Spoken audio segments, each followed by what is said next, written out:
Now I want to cross over to the Kenyatta International Convention Center, where the EACC was launching a survey on the Ministry of Forestry and Environment, and which it says is not an investigation, but it's something different. And Mel Miendo joins us from there live to give us an update and a recap of what happened. Mel.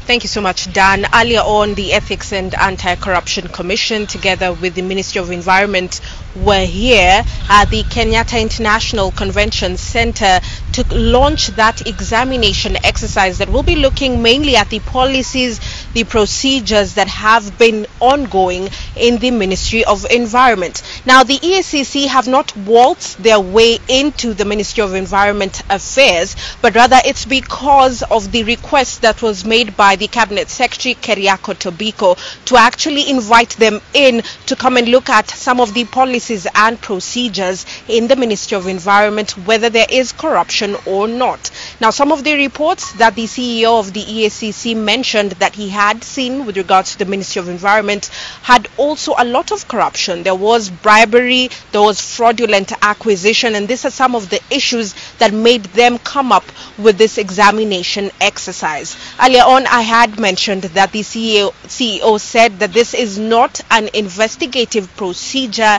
rather it is an assessment exercise, and it will be done across the ministries in the cabinet. Also, one of the other ministries that have undergone this assessment exercise in March this year was the Ministry of Lands, as well as the Ministry of Interior, and now we have the Ministry of Environment. Now, one of the things that I'd like to mention is that there are two methods that this examination assessment exercise will be done. Now, the first method is formal and informal interviews, and so they will be talking to the officials in the various sectors in the Ministry of Environment. The second method rather, is a continuous analysis of all the documents that are in the ministry. This is regards to financial documents, any other documents with regards to acquisition, and all these documents must be brought to the Ethics and Anti-Corruption Commission. So these are two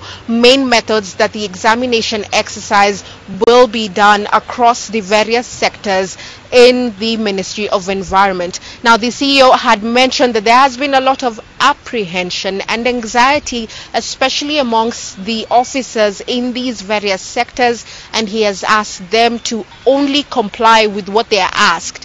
If it's documents that they're asked to give, they should give them, and they should not run away from the Ethics and Anti-Corruption Commission officers who will be handling these assessment exercise. And so that's a word to the various officers in the Ministry of Environment. Now, a team has been constituted by the Ethics and Anti-Corruption Commission by the CEO.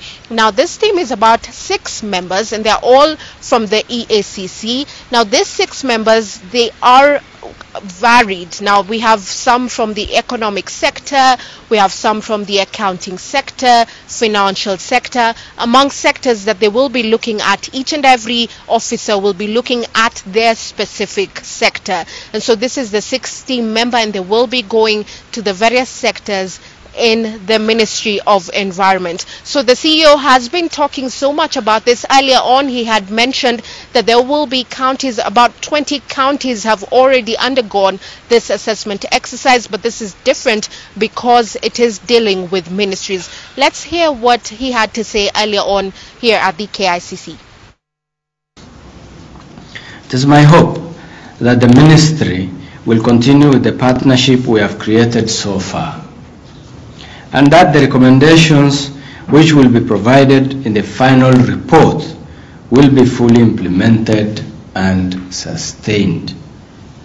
And of course, on that we rely on the leadership of the ministry, particularly from the PS, from the administrative and control position that you hold. And I believe the output of the exercise will make it better and transform processes. And I'm sure the ministry, being one of the central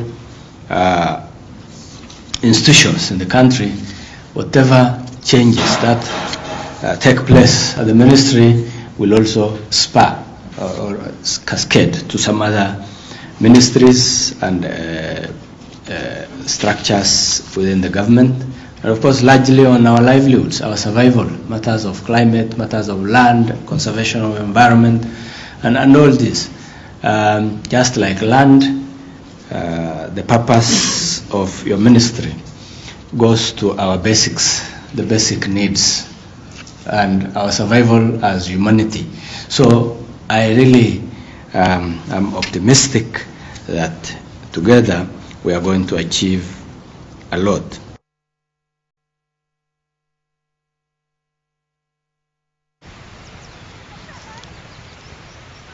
You've had the CEO there mention about recommendations. Now, these recommendations will only be made after 4 months. That's when the report will be presented to the Ministry of Environment from the Ethics and Anti-Corruption Commission. And so that's when we will get that report as well as recommendations. Back to you, Dan.